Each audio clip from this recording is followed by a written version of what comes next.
आज हम पढ़ेंगे कक्षा 10 का चैप्टर छठा जिसका नाम है त्रिभुज, और उसका परिचय पढ़ेंगे। छठा चैप्टर है जिसका नाम है त्रिभुज। चैप्टर का नाम है त्रिभुज। इस चैप्टर का आज हम परिचय के त्रिभुज होता है क्या उसके बारे में समझेंगे, और आगे वाले वीडियो के अंदर हम जो 6.1 है या 6.2 उसके आगे क्वेश्चन सरल करेंगे। यदि आपने इससे पीछे वाले चैप्टर के जितने भी वीडियो नहीं देखे तो प्लेलिस्ट के अंदर जाके देख लेना। आपके चैप्टर छठा है जिसका नाम है त्रिभुज। तो त्रिभुज है, इसके अंदर एक नाम आ रखा है आपके अंदर सर्वांगसम। एक तो नाम है सर्वांगसम,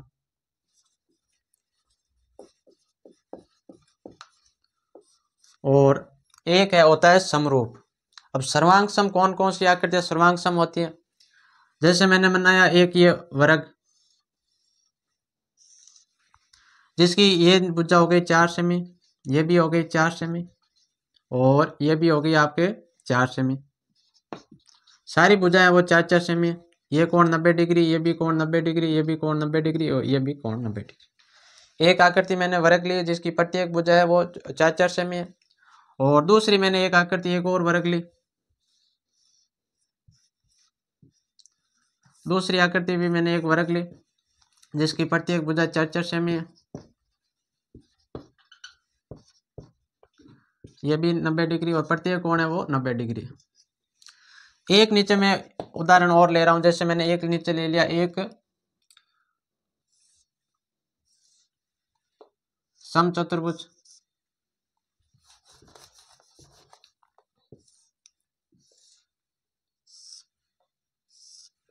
ये 3 सेमी, ये भी 3 सेमी, और ये भी 3 सेमी, और ये भी 3 सेमी, और एक तरफ मैंने ले लिया वर्ग जिसकी प्रत्येक भुजा है 3-3 सेमी।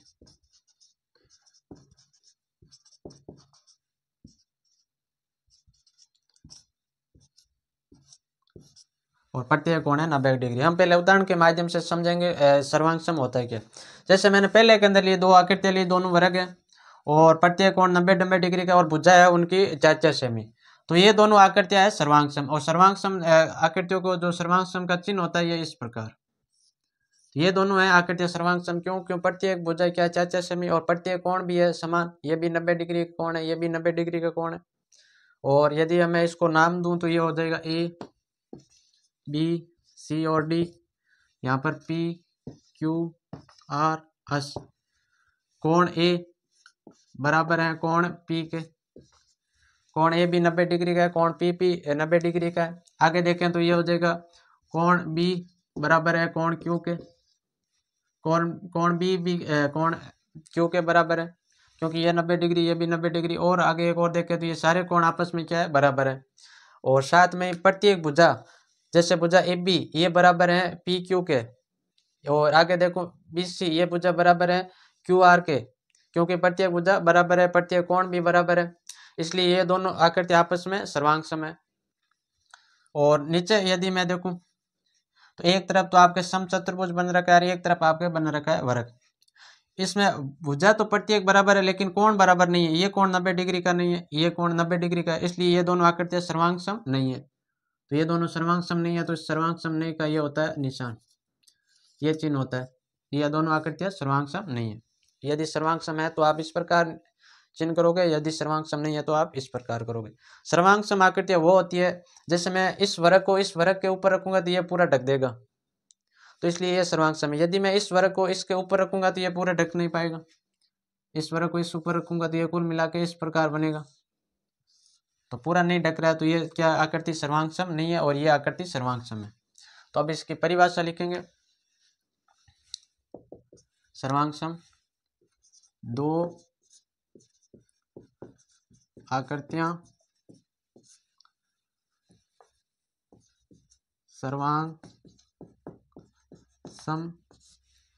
दो आकृतियां सर्वांगसम होती हैं यदि उनके समान आकार हो, यदि उनका आकार समान हो, यदि उनका आकार समान हो, और उनका माप समान हो। इस प्रकार की जितनी भी आकृतियां वो सर्वांग सम होती हैं। दो आकृतियां सर्वांग सम होती है यदि उनका आकार समान हो और उनका माप समान हो। जैसे इन दोनों का आकार समान है, दोनों वर्ग है, दोनों के जो भुजा की लंबाई है वो 4 सेमी है, और साथ में उनका माप समान है, माप ये 4 सेमी, ये 4 सेमी, और प्लस के अंदर जो ये कोण है वो भी 90-90 डिग्री का है। तो इस प्रकार की जितनी भी आकृतियां वो सर्वांग सम होगी। तो जैसे उदाहरण के तौर पर हम लिखेंगे, जैसे पहला आपका हो जाएगा समान लंबाई के वर्ग। समान लंबाई के जितने भी वर्ग हैं वो क्या होंगे, सर्वांग सम होंगे, क्योंकि वर्ग का प्रत्येक कोण 90 डिग्री का होता है, पहले से पता है। तो समान लंबाई के वर्ग जिनकी भुजा समान होनी चाहिए वो जितने भी वर्ग वो सर्वांग सम होंगे। दूसरा देखते हैं, समान त्रिज्या वाले वृत्त। अब समान त्रिज्या वाले वृत्त ये भी सर्वांग सम होंगे। जैसे देख लेते हैं,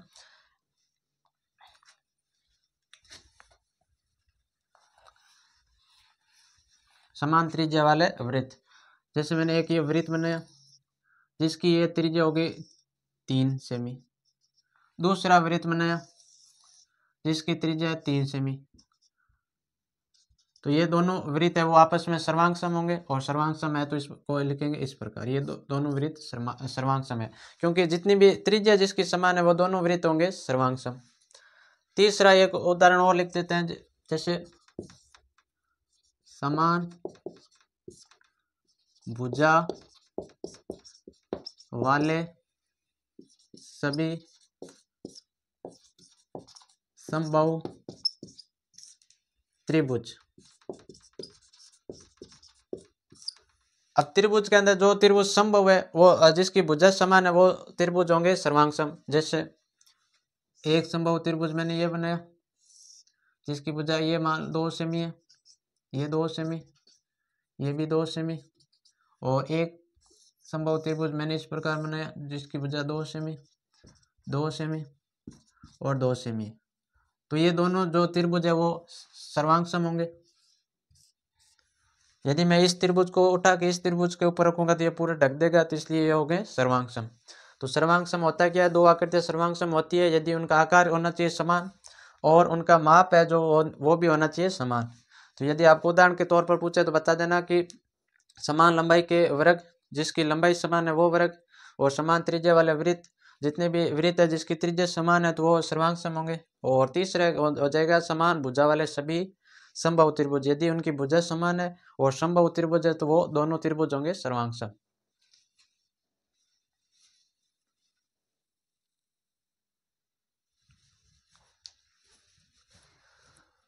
आगे हेडिंग डालना है आपको समरूपता। सर्वांग सम तो हमने पढ़ लिया कि सर्वांग सम तो सब कुछ जिसका समान हो वो होती है सर्वांग सम आकृति। अब लिखते हैं समरूपता। समरूपता ऐसी आकृतियां जिसका रूप हो वो समान होना चाहिए, रूप उन्हें बोलते हैं समरूपता। जैसे मान लो मैंने बना लिया एक ये वर्ग जिसका प्रत्येक कोण 90 डिग्री का है, ये 3 सेमी, ये भी 3, ये भी 3, ये भी 3, और एक मैंने वर्ग बना लिया जिसकी भुजा 2-2 सेमी और प्रत्येक कोण 90 डिग्री का है।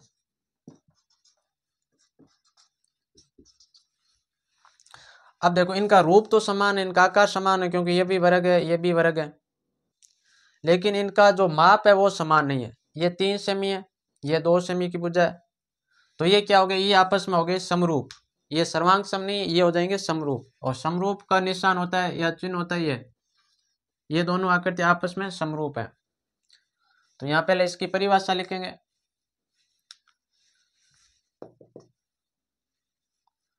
दो आकृतियों का आकार समान हो, दो आकृतियों का आकार समान हो तथा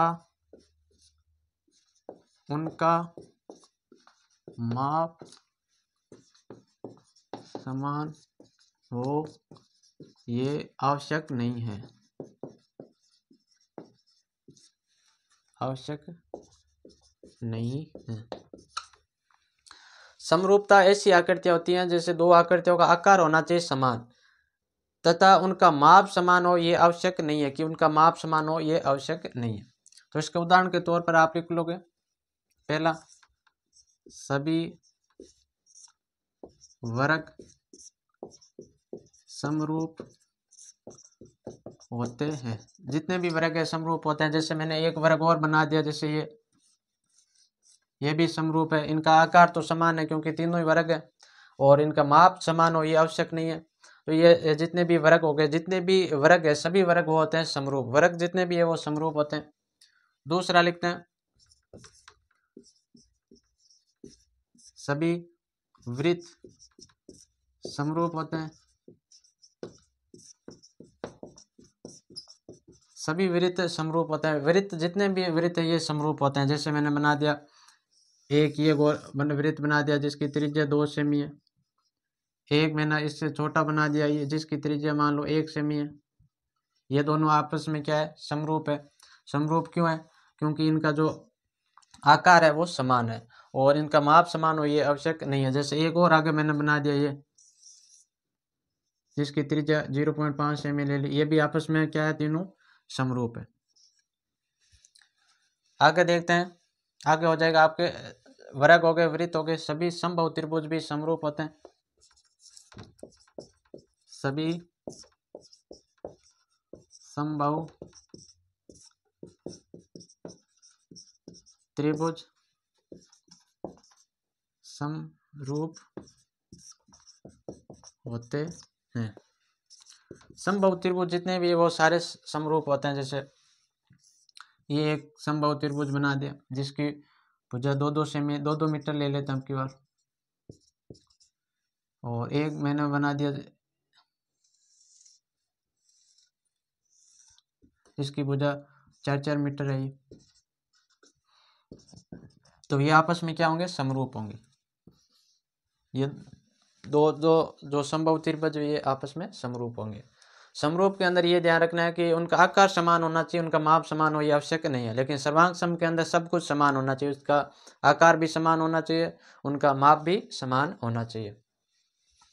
और आपके ये मोस्ट लगा लेना क्योंकि 1 नंबर का क्वेश्चन आ सकता है इसके अंदर कि समरूपता कौन कौन सी आकृति समरूप होती है। तो आपको उसके अंदर बताना है कि सभी वर्ग होते हैं वो समरूप होते हैं, वृत्त वो भी समरूप होते हैं।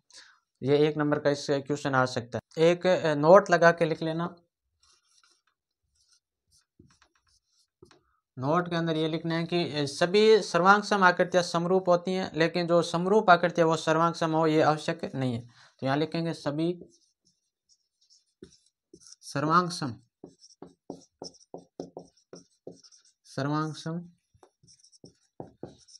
आकृतियां समरूप होती हैं। सभी सर्वांग सम आकृतियां वो समरूप होती हैं, लेकिन इसका विलोम यानी कि इसका विपरीत, लेकिन सभी समरूप आकृतियां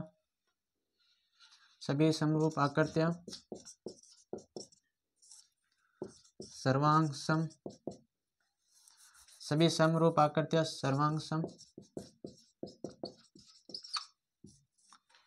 हो ये आवश्यक नहीं है। जितनी भी सर्वांग सम आकृतियां वो तो समरूप होती हैं, और लेकिन सभी जो समरूप आकृति ये सर्वांग सम हो ये आवश्यक नहीं है। जैसे मैंने यहाँ पर बनाया, मान लो एक वृत्त बनाया मैंने जिसकी त्रिज्या है 2 सेमी, एक वृत्त मैंने बनाया, एक वृत्त और बनाया जिसकी त्रिज्या है 2 सेमी। अब ये दोनों क्या है, ये दोनों जिनके आकार भी समान है, माप भी समान है, तो ये सर्वांग सम है दोनों।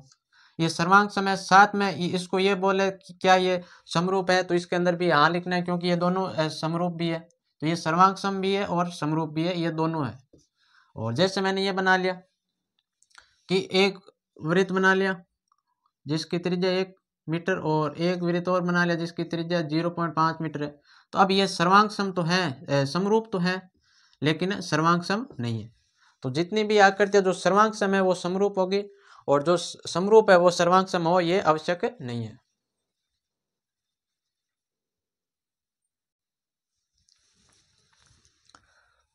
आगे है हेडिंग डालना है कि त्रिभुज की समरूपता। अभी तक तो हमने पढ़ा कि सर्वांग सम आकृतियां कौन सी होती है, कौन सी समरूप आकृतियां होती है। अब हमारे चैप्टर का नाम है त्रिभुज, तो त्रिभुजों के अंदर समरूपता देखते हैं कि कौन कौन सा नियम इसके अंदर लागू होता है।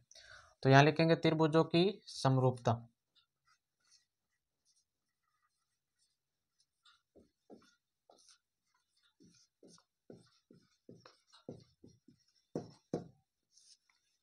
त्रिभुजों की समरूपता। अब कौन कौन से त्रिभुज समरूप होते हैं, तो यहाँ लिखेंगे दो त्रिभुज समरूप होते हैं यदि दो त्रिभुज समरूप होते हैं यदि पहला तो यह है कि उनका जो संगत कोण है वो बराबर होना चाहिए, उनके संगत कोण बराबर हो, उनके संगत कोण वो बराबर हो। और दूसरा इसके अंदर होने चाहिए उनके संगत भुजाएं समानुपाती हो, उनकी संगत भुजाएं समानुपाती यानी कि समान अनुपात के अंदर हो, समानुपाती, उनकी जो संगत भुजाएं वो समानुपाती हो। यदि ये दोनों केस किसी के अंदर लागू कर रहे हैं तो वो दो त्रिभुज होंगे वो समरूप त्रिभुज होंगे। जैसे जैसे मैंने एक त्रिभुज बनाया, ये एक त्रिभुज बनाया,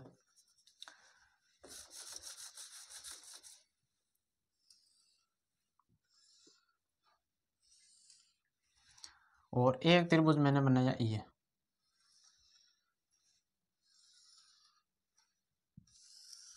दोनों त्रिभुजों का आकार समान है, तो पहले ये पता चल गया ये होंगे तो समरूप ही। सर्वांग सम तो होंगे नहीं क्योंकि एक तो ये छोटा है और एक ये बड़ा है, तो ये होंगे तो समरूप ही। अब ये होते हैं या नहीं होते हैं ये पता करते हैं। सर्वांग सम तो ये दोनों होंगे नहीं क्योंकि एक छोटा त्रिभुज है एक है बड़ा।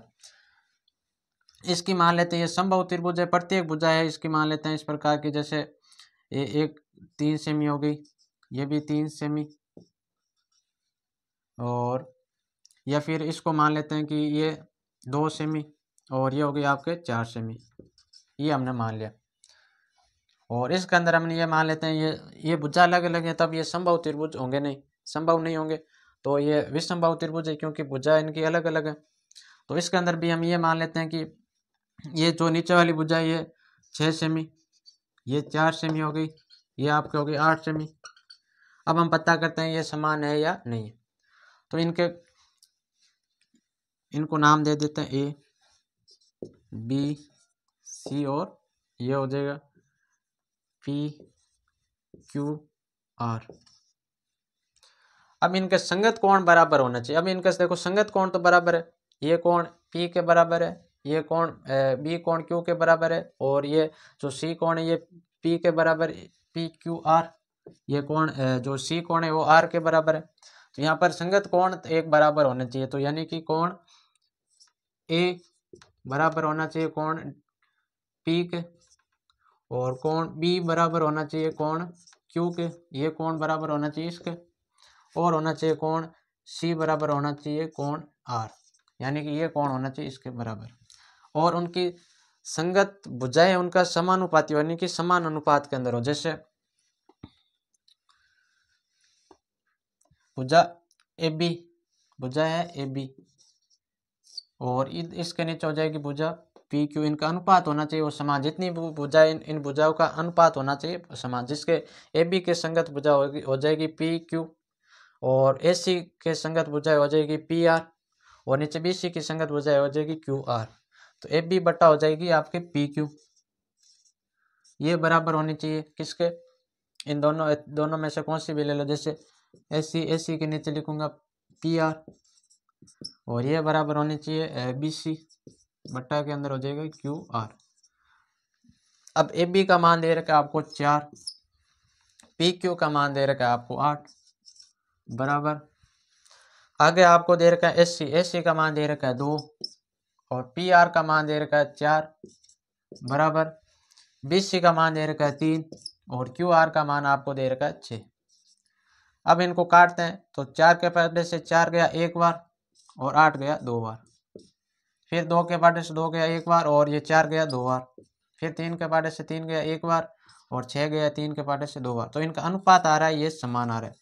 जितनी भी भुजा उनका अनुपात आ रहा है 1/2 1/2 1/2, और कोण भी समान आ रहा है। इसलिए ये जो दोनों जो त्रिभुज बने वो समरूप त्रिभुज हैं, क्योंकि उनके संगत कोण बराबर हैं, और साथ में जो भुजा है वो क्या है, समानुपाती है, समान अनुपात के अंदर है। इसलिए ये दोनों त्रिभुज होंगे वो समरूप त्रिभुज होंगे।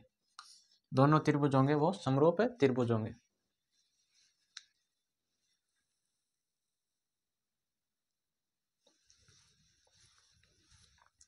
अब आगे आपके 1-2 प्रमेय है।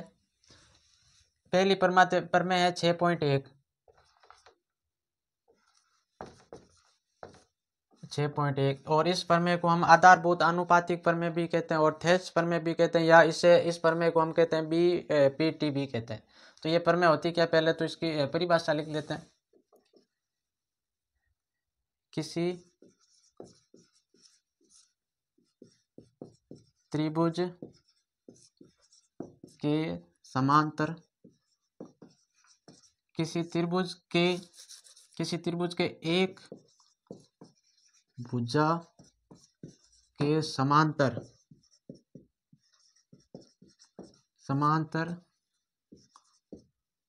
कोई एक भुजा के समांतर कोई समांतर रेखा खींचे,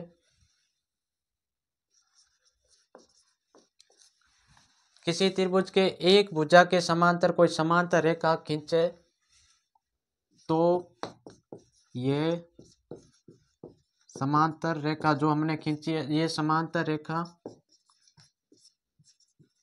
अन्य दो भुजाओं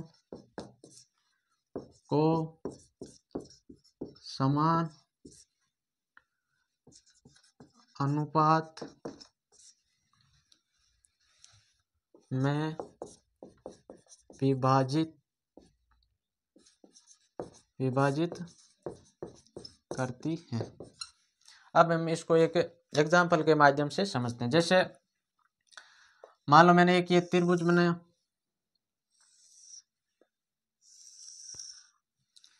ये एक त्रिभुज बनाया, और जिसका नाम है A, B और C, और इसमें दे रखा है कि किसी त्रिभुज के एक भुजा के समांतर, यानी कि मैं नीचे वाली भुजा के समांतर में एक रेखा खींच दूं, इस प्रकार समांतर कोई रेखा खींच दूं, जिसका नाम दे दिया मैंने D और E।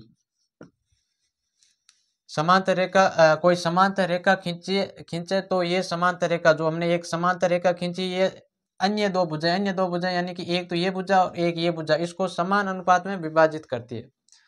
तो समान अनुपात में विभाजित करती है। हमने क्या किया कि एक त्रिभुज है, इस त्रिभुज के किसी एक भुजा के समांतर, जैसे मान लो मैंने नीचे वाली जो भुजा इसके समांतर मैंने एक समांतर रेखा खींची। अब ये समांतर रेखा क्या करती है, इस भुजा को और इस भुजा को बराबर भागों में विभाजित करती है, बराबर भागों में बांटती है। जैसे मान लो ये टोटल भुजा 10 सेमी है, तो ये हमने समांतर रेखा खींची, ये बराबर भागों में बांटेगी, तो ये हो जाएगी 5 सेमी, ये भी हो जाएगी 5 सेमी। तो ये होगा क्या कि मैंने क्या किया कि एक DE जो रेखा है ये समांतर खींची है किसके, BC के। ये समानांतर का निशान है, हमने DE रेखा है जो BC के समांतर खींची है। तो ये करेगा क्या, इनको जो अन्य दो भुजा इनको बराबर भागों में विभाजित करेगा। जैसे पहला हो गया आपके, ये किस प्रकार विभाजित करेगा, ये क्या करेगा, इसकी और इसका अनुपात समान होगा। तो ये AD बट्टे के अंदर AD बट्टे के अंदर आ जाएगा आपके DB, ये बराबर होगा इसके DE AE और नीचे हो जाएगा EC बट्टे के अंदर E और C। एक तो आपके ये बन गया कि ये इसके नीचे लिखोगे ये और इसके नीचे लिखोगे ये दोनों आपस में क्या होंगे, बराबर। और दूसरा आपके ये हो जाएगा, एक बार तो लेना आपको DB और इसके नीचे आ जाएगी ये पूरी भुजा यहाँ से लेके और यहाँ तक यानी कि AB, ये बराबर होगी EC बराबर नीचे आ जाएगा AC। और एक इस प्रकार एक केस और बन जाएगा कि ऊपर तो आ जाए ये पूरी यहाँ से लेके और यहाँ तक, जैसे मान लो AB और बटा नीचे आ जाएगी DB और इधर हो जाएगी AC और बटे के अंदर नीचे आ जाएगी EC। तो ये क्या करेगी, इनको जो भुजाएं जो समांतर रेखा खींची इन ये जो दो अन्य दो भुजाएं उसको समान अनुपात में विभाजित करेगी। तो इस प्रमेय को हम कहते हैं थेल्स प्रमेय, इसको हम कहते हैं, एक तो कहते हैं थेल्स प्रमेय, इसे थेल्स प्रमेय कहते हैं, प्रमेय या आधारभूत, या इसको कहते हैं आधारभूत आनुपातिक प्रमेय, और या इसको कहते हैं BPT कहते हैं इस प्रमेय को हम या तो थेल्स प्रमेय कहते हैं या आधारभूत आनुपातिक प्रमेय कहते हैं या BPT कहते हैं। और ये प्रमेय होती क्या है, 6.1 प्रमेय ये है कि किसी समांतर भुजा के किसी त्रिभुज के एक भुजा के समांतर में कोई रेखा खींचे तो वो अन्य दो भुजा को समान अनुपात में विभाजित कर देती है।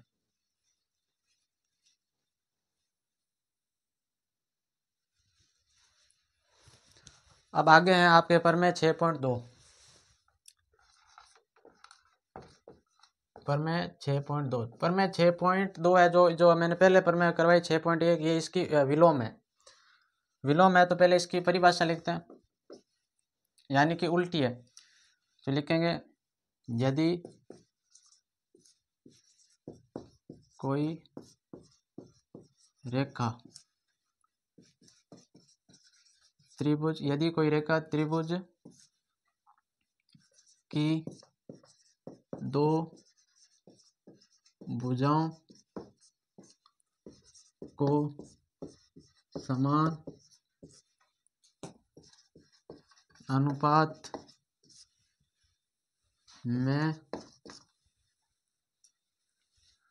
अनुपात में विभाजित करे तो वे यानी कि वे जो रेखा तो वे त्रिभुज की तीसरी भुजा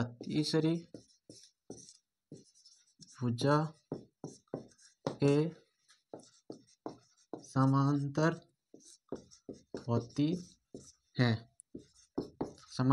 हैं, इसे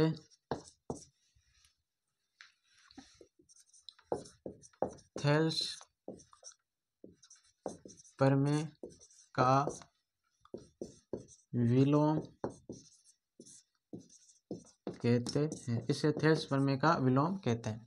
जैसे इसको अभी समझेंगे, जैसे मान लो मैंने एक त्रिभुज बनाया, ये कोई त्रिभुज है,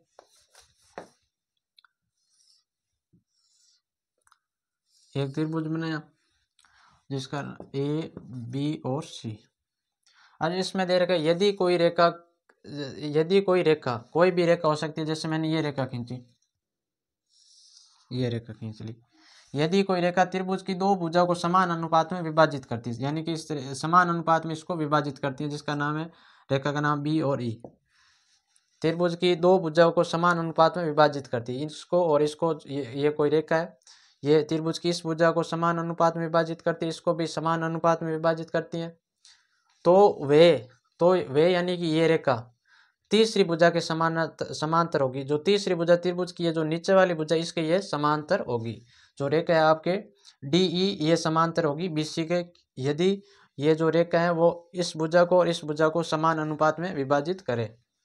तो यहाँ पर यदि कोई रेखा है, जैसे मान लो ये रेखा ए डी बटे के अंदर डी बी बराबर है किसके, ए ई और बटे के अंदर ई सी, ये दोनों भुजाओं को समान अनुपात में विभाजित करें तो ये जो भुजा है ये इसके समांतर होगी, यानी कि डी ई समांतर होगी किसके, बी सी के। बस यही है 6.2 प्रमेय, या इसे थेस प्रमेय का विलोम कहते हैं।